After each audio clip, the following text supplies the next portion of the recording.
வணக்கம் மக்களே, welcome back to our channel. மீண்டும் ஒரு புதிய வீடியோ.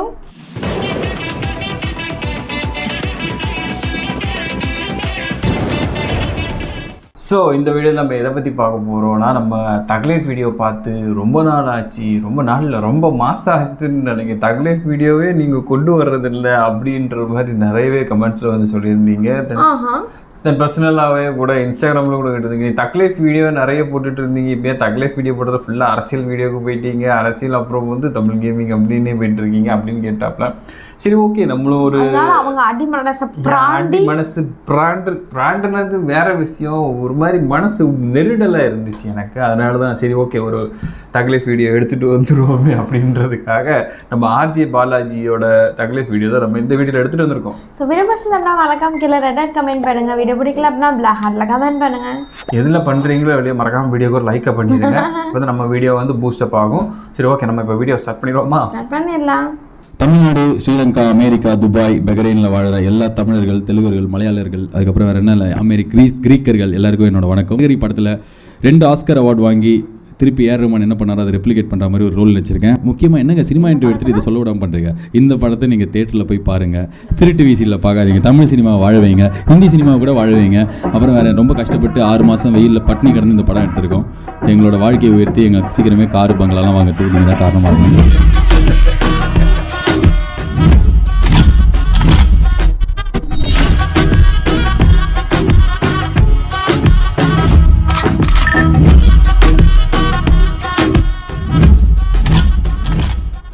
ஆர்ஜே பாலாஜி ஆக்டர் ஆகிறதுக்கு முன்னாடி பஞ்சு மிட்டாய் ப்ரொடக்ஷன் ஒரு யூடியூப் சேனல் தொடங்கி ஒரு யூடியூபர் தான் ஆகியிருக்கிறாரு. அதுக்கு காரணம் என்னன்னா, அது பஞ்சு மிட்டாய் ப்ரொடக்ஷன்ஸ் யூடியூப்ல ஒரு சேனல் இருக்கும். நான் வந்து என்னன்னா, என்னோட சவுண்ட் கிளவுடில் நான் போட்ட வேலை எல்லாமே ஒரு 2-3 இயர்ஸ் பயங்கர வைரல், எல்லாருமே பார்ப்பேன். ஆனால் எனக்கு ₹1 வரல காசு. எல்லாமே வந்து நான் வருஷம் 8,000 ரூபாய் 9,000 ரூபாய் கட்டி மெம்பர்ஷிப் வாங்குவேன். நான் ஆனால் சவுண்ட் கிளவுடில் இருக்கிற போட்டது எல்லாத்தையும் யூடியூப்ல போட்டு ஒரு போய் கார்லாம் வாங்கி காமிக்கிறான். ஆனால் அவங்க கிராஸ் டாக்லாம் நான் தான் போட்டேன். அடப்பாவே இல்லை. நம்பிக்கை நானே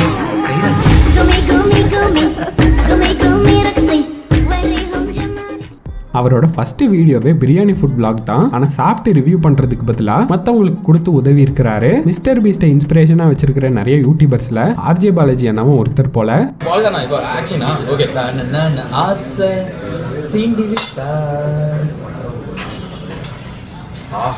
குஸ்காவே செம்மையாக இருக்கும்போது இந்த ஹோட்டலில் பிரியாணி எப்படி இருக்கும் அப்படின்றது தான் அடுத்த கொஞ்ச நேரத்துக்கு நம்ம பார்க்க போகிறோம். வணக்கம், நான் தான் RJ Balaji. It's an interesting international video you are going to see for the next few minutes. இப்போ வந்து பிரியாணி ஆர்டர் பண்ணலாம். ஓகே, ஒரு 5 chicken biryani, 5 mutton biryani boss. தன்னுத்து கிராமத்து மக்கள் மாதிரி இருக்கிற இந்த 4 பேரும் தான் என் கூட இந்த 10 பேக்கெட் பிரியாணி வாங்குறதுக்கு காசு கொடுத்தாங்க. டேய், அவள் தான் போஸ்ட் கொடுத்தாச்சு. வாங்க இப்போ போய் நம்ம வேலையை ஆரம்பிக்கலாம். Mutton biryani, let's go to the following. Chicken mutton biryani, mutton biryani, சரிங்களா? இப்போ ரெக்கமெண்டேஷன் சூப்பர். நீங்கள் பீடி பிடிச்சி முடிச்சிட்டீங்கல்ல, அதுக்கு பதிலாக இது கொஞ்சம் சாப்பிடுங்க, சரிங்களா? ஒரு முடிச்சு தான் போட்டுருக்கு. பாட்டிமா, பிரியாணி சாப்பிட்றீங்களா? சிக்கன் பிரியாணி.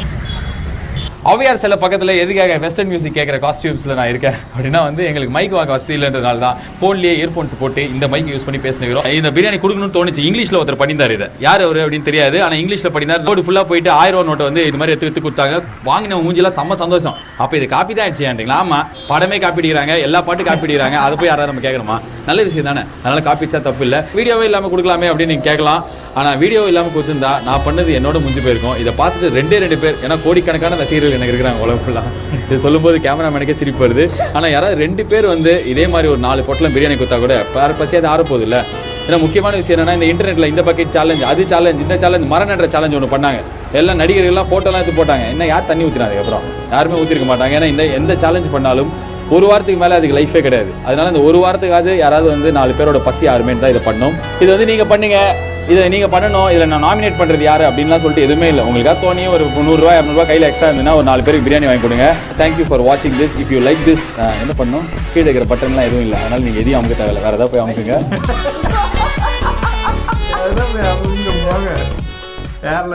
நாமெல்லாம் இப்போதான் 1,10,00,000 சப்ஸ்கிரைபர் ஆனதுக்கு யூடியூப்ல செலிப்ரேட் பண்ணிட்டு வரோம். ஆனால் ஆர்ஜே பாலாஜி அவரோட ஃபர்ஸ்ட் வீடியோ 500 வியூஸ் போனதுக்கு ஒரு ஃபங்க்ஷனே நடத்தியிருக்கிறாரு.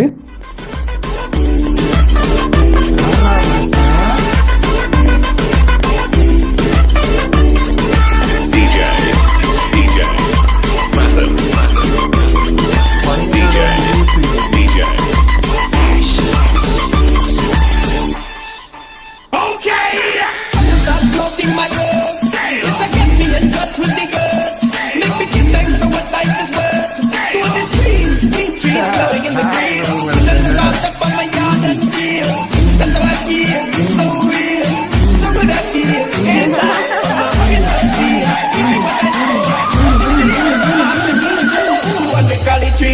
blowing in the breeze.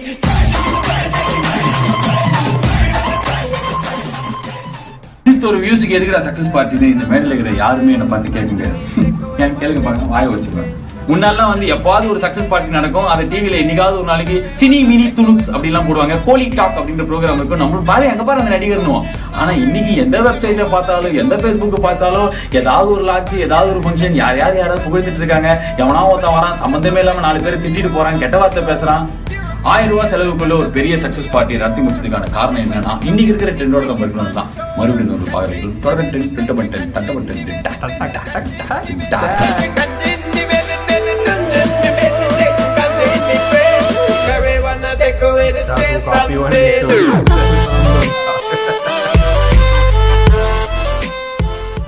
Public exam வரும்போது ஸ்டூடெண்ட்ஸை ரொம்ப டார்ச்சர் பண்ணாதீங்க, பேரண்ட்ஸ் எல்லாம் முடிஞ்ச வரை சப்போர்ட்டிவாக இருங்கன்னு கவர்மெண்ட்டே பப்ளிக் எக்ஸாம் ஸ்டூடெண்ட்ஸை எவ்வளோ பாதிக்குதுன்னு இப்போதான் யோசிக்கிறாங்க. ஆனால் ஆர்ஜே பாலாஜி அண்ணா அப்போ இருந்தே இதை சொல்லிட்டு வராரு. நாளைக்கு இதே டைமில் நம்ம ஊரில் ஒரு 4 லட்சம் இன்ஜினியர் பார்சல் பண்ணிடலாம். 12th ரிசல்ட் வருதே, செம்ம ஜாலி இல்லை? ஒவ்வொரு வருஷமும் இந்த ரிசல்ட் வரும்போது போன வருஷம் யார் 12th ஸ்டேட் ஃபஸ்ட்டு யார் தெரில, யார் செகண்டு தேர்டு எதுவுமே தெரியாது. ஆனால் சன் நியூஸு, தினத்தந்தி செய்தி, புதிய யுகம் செய்தி எல்லா செய்தியிலையும் பேப்பரில் ஃபஸ்ட்டு பேஜில் எல்லாம் இவங்க ஃபோட்டோ தான் வந்திருக்கும். I thank my teachers and principal, அவங்க தான் எனக்கு நிறையா சப்போர்ட் பண்ணாங்க. அப்புறம் என்னோட பேரண்ட்ஸ், நான் வந்து டாக்டர் ஆகி நாட்டுக்கு சேவை பண்ணுவேன் அப்படின்னு சொல்லிட்டு நான் 7வது படிக்கிறதுலேருந்து 12th ஃபஸ்ட்டு வரவங்க இதான் சொல்லிடுறேன். இது வரைக்கும் அதில் யாராவது டாக்டர் ஆகி நாட்டுக்கு சேவை பண்ணாங்களா, இல்லை போன வருஷம் ஆயின ஃபஸ்ட்டு மார்க் யார் எடுத்தா அப்படின்றது எதுவுமே நம்ம ஞாபகம் இருந்தது கிடையாது, பார்த்ததும் கிடையாதுல்ல. நாளைக்கு ஒரு நாளைக்கு அவங்க தான் செலிபிரிட்டி, செம்ம பெரிய ஹீரோ. அதுக்கப்புறம் நான் நான் தான் ஸ்டேட் ஃபஸ்ட் எப்படின்னா நான் வந்து போன்றுவாங்க. அப்போ நல்லா பச்சை பசங்களாம் கிளம்பி பண்ணுறேன். நீ ஆல்ரெடி நல்லா பச்சை நீ நினச்சிக்கோ. ஏன்னா உங்களை சுற்றி இருக்கிறவங்களாம் என்ன பண்ணுவாங்க, ஒரே ஒரு மார்க் 2 மார்க் பக்கத்து வீட்டு போனோம், நீ கம்மியாக இருந்தனா பயங்கரமாக உனக்கு கம்பேர் பண்ணிடுவாங்க. அதனால நீ ஃபஸ்ட்டு நல்லா பச்சை பையனா நம்பி, அப்போ தான் இன்னொரு 4 கிலோ புக்கு வாங்கி இன்ஜினியரிங் காலேஜ் போனதுக்கப்புறம் நான் ஒரு 8 பாயிண்டர் 9 பாயிண்டர் அப்படின்னு சொல்லிட்டு மகிழ்ச்சி இதுக்கப்புறம் மகிழ்ச்சினே இருக்கணும். ஓகேவா? எதுக்காக இதை சொல்கிறேன் இல்லை, எல்லாருமே ஸ்டேட் ஃபஸ்ட் எடுக்க முடியாது அங்கிள். ஸ்டேட் ஃபஸ்ட் எடுத்தவங்க மட்டும் கிடையாது. நம்ம படிக்கும்போது நம்ம கூட 12வது படிச்சிருப்பாங்கல்ல, பயங்கரமாக வந்து மார்க்லாம் எடுத்த நம்ம பேட்சில் இருக்கிற பசங்க இப்போ என்ன பண்ணுறாங்க, லைட்டாக ஃபேஸ்புக்கில் போய் பாருங்களேன். நானும் 5 மினிட் பார்த்தோம். என்ன அப்படின்னா வந்து 10ல் செம்மையாக மார்க் எடுத்து 8 பேர் வந்து ஃபாரின்லாம் இருக்கிறாங்க. ஃபாரின் அவ்வளோ பெரிய விஷயம் என்ன பண்ணுறாங்க, யாரோ வேலை செஞ்சு ஐயோ வீசா நீடிக்கணுமே, நம்மளை கூட்டக்கூடாது, சம்பாதிச்சிடணுமே, லோன் அடிச்சிடணுமே, வீடு வாங்கிடணுமேன்ற மாதிரி ஏதாவது ஒன்று யாருக்கிட்டே வேலை தான் செஞ்சுருக்கணும். ஆனால் வந்து இதே வந்து திராவையா இருக்குது, இதெல்லாம் யார் எதுக்காக நீங்களாம் ஸ்கூலுக்கு வரீங்க அப்படின்னு சொல்லிட்டு கிட்டத்தட்ட 173 வாட்டி எல்லா மிஸ்ஸும் திட்டின ஒரு பையன், சேலத்துலேருந்து வந்த பையன் வந்து 600 மார்க் தான் காமர்ஸ் குரூப்லேயே இருந்தான். அவன் இன்னைக்கு வந்து பாம்பேல பெரிய leading stylist of the yoyo maker. அவன் அப்பாயின்மெண்ட் கிடைக்கிறதுக்கு 5 நாள் வெயிட் பண்ணுவாங்க. இன்னொரு பையன் வந்து படிக்கவே மாட்டான், அவங்க அப்பெல்லாம் செம்ம வெயிட்டாலாம் இருந்தாரு, அதுக்கப்புறம் வாழ்ந்து கேட்ட ஜமீந்தர் மாதிரி ஆயிட்டாங்க. ஆனால் அந்த பையன் என்ன பண்ணா அப்படின்னா 200 மார்க் தான் எடுத்தான், படிப்புலாம் ஒழுங்காக வரல. ஆனால் பிஸ்னஸ் மைண்டில் அவங்க அப்பா விட்ட பிஸ்னஸ்லேயே இப்போ வந்து 15 மோதிரம் போட்டு ஃபேஸ்புக்கில் ஃபோட்டோ போட்டிருக்கான். ஒவ்வொரு மோதிரத்துக்கு ஒரு லைக்னு வச்சா கூட சமல்ல. பாருங்களேன், 12th தான் வந்து லாஸ்ட் எண்ட் ஆஃப் லைஃப்ல ஃபஸ்ட் டெஸ்ட் தான். இதுக்கப்புறம் 473 டெஸ்ட் நம்ம வாழ்க்கை ஃபுல்லாக எழுதினே இருப்போம். ஸோ இந்த வாட்டி அவன் ஃபெயில் ஆகிட்டா நீ வாழ்க்கையில் உருப்பமான தண்ட கர்மாந்திரம் அப்படிலாம் சொல்றதுக்கு எதுவுமே கிடையாது. ஓகேவா? டைம்லாம் மாறிடுச்சாங்க. இது நாளைக்கு உங்க பையன் வந்து பாரு பெரியப்பா பையன் என்ன மார்க் எடுத்திருக்கா, போன வருஷம் அவங்க என்ன ரேங்க் எடுத்திருக்காங்க அப்போலாம் சொல்லிட்டு கொமுட்லேயே குத்துறா மாதிரி நீங்கள் திட்டினு வச்சுக்கோங்க. திருப்பி அந்த பையன் பாரு உன் வயசுக்கு சல்மான் கான் 49 வயசுல எப்படி இருக்கான், உடம்பு எப்படி வச்சிருக்கா, எவ்வளோ சம்பாதிச்சு 5 வருஷம் ஜெயில் தண்டனை வாங்கி 10 நிமிஷத்தில் பெயில் வாங்க, ஒன்னால முடியுமா அப்படின்னு சொல்லிட்டு ஒரு கம்பேரிசன் பண்ண நம்ம எங்கே போவோம்? சல்மான் கானுக்கு நம்மளுக்கும் ஒரே வயசா அப்படின்னு சொல்லிட்டு முதல் வாட்டி நம்மளுக்கு தெரிய வரும்போதே செம்ம ஷாக்கிங்காக இருக்கும். ஆமாம் 49 வயசு சல்மான் கானே அங்கிள் தான். அவர் வயசுக்கு இருக்கிற உடம்பு என்ன ஜெயில் தண்டனை வாங்கி 10 நிமிஷத்தில் பெயில், இதெல்லாம் நம்மளால முடியாது இல்லை அங்கிள். அதனால இந்த கம்பேரிசன் எதுக்கு? இதுதான் வாழ்க்கை, இதில் இல்லைன்னா எதுவுமே இல்லைன்னா கிடையாது. இன்ஜினியரிங் காலேஜ்லாம் அடிக்குது அங்கிள். பெரிய காலேஜில் படித்தாலுமே கட்சியில் 4 வருஷம் கழிச்சு அதே 25,000 சம்பளத்தில் டிசிஎஸ் இன்ஃபோசிஸ் தான். அதனால வந்து நாளைக்கு எதுவும் வாழ்க்கையே மாத்திர விஷயம்லாம் கிடையாது. இப்போ வாழ்க்கைலாம் ரொம்ப பெருசாகிடுச்சு. நீ யாரோ ஒருத்தன் ரேடியோவில் பேசிட்டு போயிடுவேன், ஆனால் இத்தனை வருஷம் எங்கள் ஆசை கனவெல்லாம் எங்கள் குழந்தைங்க இது மாதிரி அப்படிலாம் சொல்லிட்டு நீங்கள் சென்டிமெண்ட்டாக பேசிட்டீங்கன்னா எனக்கு பதில் தெரியல அங்கிள். ஆனால் கண்டிப்பாக உங்கள் ஆசை கனவெல்லாம் உங்கள் பையன் நிறைவேற்றுவான் அப்படின்றத நம்புங்க. நான் எடுத்துக்கோ அங்கிள், நான் 12th ஃபெயிலு. ஐயோ பெருமையாக சொல்லிக்கிறேன், இதில் வெக்கமா இல்லைன்றீங்களா? அன்றைக்கி இருந்து செம்ம ஒரு மாதிரி கூச்சமே கூட இருக்கிறவங்களாம் நான் அப்படி ஆகி விட்டாங்க. 40 மார்க் தான் எடுத்தோன்னு. இன்னைக்கு வந்து எனக்கு செம்ம சந்தோஷம்.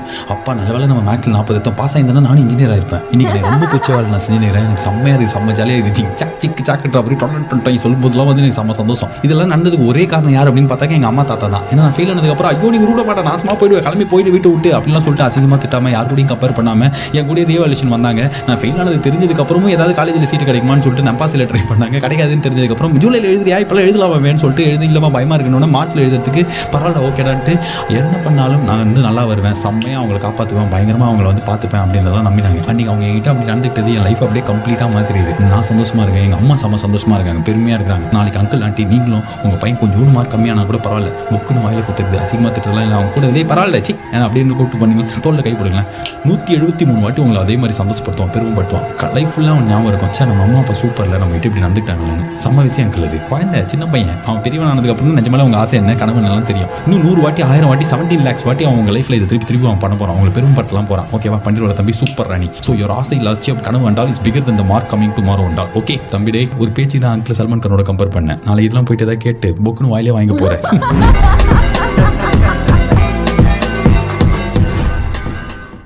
இப்போ வர நிறைய அங்கிள் ஆண்டிஸ் ஆபாச படங்கள் பார்க்கறதுனால தான் பசங்க பொண்ணுங்க கெட்டு போகிறாங்க, அதை தடை செய்யணும்னு சொல்லிட்டு வராங்க. யூடியூப்ல கூட ஆபாச வீடியோக்கள் பார்க்காதீங்கன்னு நிறைய பேர் மோட்டிவேஷன் வீடியோஸ் போட்டு வராங்க. ஆனால் நம்ம உண்மையாக எதை மாற்றணும், எதை பார்த்து பசங்க பொண்ணுங்க கெட்டு போகிறாங்கன்னா, அம்மா நான் வந்து படத்துக்கு போயிட்டு வரமா அப்படின்னா என்ன பண்ணா அப்படின்னா யூ சர்டிஃபிகேட் படமா அப்படின்னு சொல்லிட்டு ஒரு படத்துக்கு போதுன்னு வச்சுக்கோங்க. குடும்பத்தோட போய் பார்க்கறது தானே யூ சர்டிஃபிகேட் கொடுப்பாங்க. படம் தான் வந்து 18 வயசுக்கு மேலே பார்க்கணும். வெறும் குழந்தைங்க யார் வேணாலும் போயிட்டு இந்த டிக்கெட் கொடுங்க அப்படின்னா கேட்டால் கொடுக்க போகிற ஒரு யூ சர்டிஃபிகேட் படத்தில் இருக்கிற ஆபாசங்கள், வர பாடல்கள், அப்பம் பண்ண தப்புல ஆத்தா பெத்த வெத்தலை அப்படின்ற ஒரு பாட்டை ஒரு 2வது படிக்கிற குழந்தை கூட பாடும். ரியாலிட்டி ஷோல அந்த பாட்டை பாட வைக்கிறாங்க. பாடுங்க, அதுல இருக்கிற அந்த சிவராத்திரி அது என்ன ஆமே சொல்ல நீங்க அப்படின்னு சொல்லிட்டு அந்த ஆக்கு வந்து ஒரு பயிற்சியாளர் உட்காந்து அவர் அதை பயிற்சி கொடுப்பார். அந்த மாதிரி சினிமாவெல்லாம் நார்மலாவே தியேட்டர்ல போய் பார்க்கும்போது அந்த குழந்தை கெட்டு போகுமா போகாதா? அப்படி இல்ல சீரியல், அதுதான் டெய்லி வீட்டுல சாயங்காலம் 6 மணில இருந்து 10 மணிக்குள்ள எத்தனை சீரியல் அங்கிள், 15 கள்ள தொடர்பு, 29 மர்டர், அசிங்கமான ஆபாசமான டைலாக். பொம்பளைங்க அப்படின்னாலே அவங்களுக்குள்ள அவங்க சண்டை தான் போட்டுப்பாங்க. மாமியார்னா கெட்டவங்க, அதுக்கப்புறம் அந்த மாமியாரோட ஹஸ்பண்டோட மாமனாரோட 3வது பொண்டாட்டிக்கு பிறந்த 4வது பையன்ற மாதிரி கேட்கும் போதே சகிக்காத மாதிரி இருக்கிற சீரியல்லாம் எல்லா வீட்லயும் உட்காந்து பார்க்கும்போது அது லைட்டா மூக்குல விரிஞ்ச குழந்தை கூட வந்து ஐயோ இப்படியா உலகன்ற மாதிரி ஆயிடும்ல. அந்த மாதிரி கெட்டு போற சீரியல்லாம் யாருமே பேன் பண்ணல. அட்வர்டைஸ்மெண்ட் அதுக்கு நடுவில் வருமே, அதாவது நல்லதா இருக்கா அப்படின்னு பார்த்தா சென்ட் அடிச்சுக்கிட்டா ஒரு 400 பொண்ணுங்க பின்னாடியே வரும். மூஞ்சில ஃபேர் அண்ட் லவ்லி போட்டா ஊர்ல இருக்கிற எல்லா பொண்ணும் ஐ லவ் யூ சொல்லும். ஸோ வெள்ளையா இருந்தா தான் நல்லது அப்படின்ற மாதிரி அதுல இருக்கிற ஒரு வக்கரம், வன்முறை, அழகுனா இதான், பொண்ணு அழகா இருக்கணும்னா இந்த மாதிரி விஷயம்லாம் இருக்கணும் அப்படின்ற மாதிரி கேவலமா சித்தரிக்கிற ஆடெல்லாம் யாரும் பேன் பண்ணல. இதை தவிர பாட்டு அது இதுன்னு சொல்லினே போலாம். இவ்வளோ பேன் பண்ண வேண்டிய மெயின் ஸ்ட்ரீம் விஷயத்திலேயே, அதாவது குடும்பத்தோட டிவியில உட்காந்து பார்க்கக்கூடிய விஷயங்களே பேன் பண்ண இவ்வளவு விஷயம் இருக்கும்போது தனியா ஒரு பையனோ பொண்ணோ, அது குழந்தை கூட இல்லை, யாரோ ஒரு ஆள் வந்து ரூம் பூட்டிக்கிட்டு ஒன்று பார்க்குற ஒரு விஷயத்த ஃபர்ஸ்ட் எடுத்தோன்னு இதுன்னு பேன் பண்றதுக்கு என்ன? அது ஆபாசம் அசிங்கன்னா அதனால எத்தனை பசங்க கெட்டு போறாங்க, இதனால இவ்வளவு பசங்க கெட்டு போறாங்க.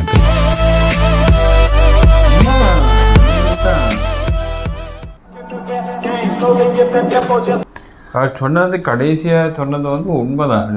இப்போது தேட்டரில் போய் படத்தை பார்க்குறதுல சர்டிஃபிகேட், யூ சர்டிஃபிகேட் அது இதுன்னு கொடுத்து படத்துக்கு வந்து இது கொடுக்குறாங்க தான். நம்ம பார்க்குற வீட்டில் பார்க்கக்கூடிய சீரியல்கள்லேயுமே வந்து ஆபாசங்க, அது பார்த்தீங்கன்னா லவ் சீனுன்னு எடுக்கிறாங்க. இப்போ ஃபர்ஸ்ட் நைட் சீன் தான் இன்னும் எடுக்கலாம், அந்த மாதிரி நிறைய இது கூட எடுத்துகிட்டு இருக்காங்க. ஆமாம், உண்மையாக பார்த்து நிறைய நம்ம கூட நிறைய வீடியோஸ் பண்ணியிருப்போம். சீரியல் கொடுமைகள் நிறைய இது பண்ணியிருப்போம், நம்ம எம்டிஎன் வீடியோலாம் பண்ணியிருப்போம். சீரியல் கொடுமைகள் அதில் கூட பாருங்கள், என்ன புருஷனுக்கு நல்லது பண்ணுறதுன்ற பேரில் நம்ம தீ மிதிக்கிறது, அந்த தீயை உழுங்குறது, அந்த மாதிரி நிறைய விஷயங்கள்லாம் பண்ணுறது. இதெல்லாமே பார்த்து வீட்டில் இருக்கிறவங்க குழந்தைங்க கெட்டு போக மாட்டாங்களா? சினிமாவை போய் பார்க்குறதுனால தான் அந்த இது பார்க்குறதுனால தான் கெட்டு போகிறாங்களா அப்படிங்கிற மாதிரி அது ஒரு நல்ல பாயிண்டாக எனக்கு பட்டுச்சு.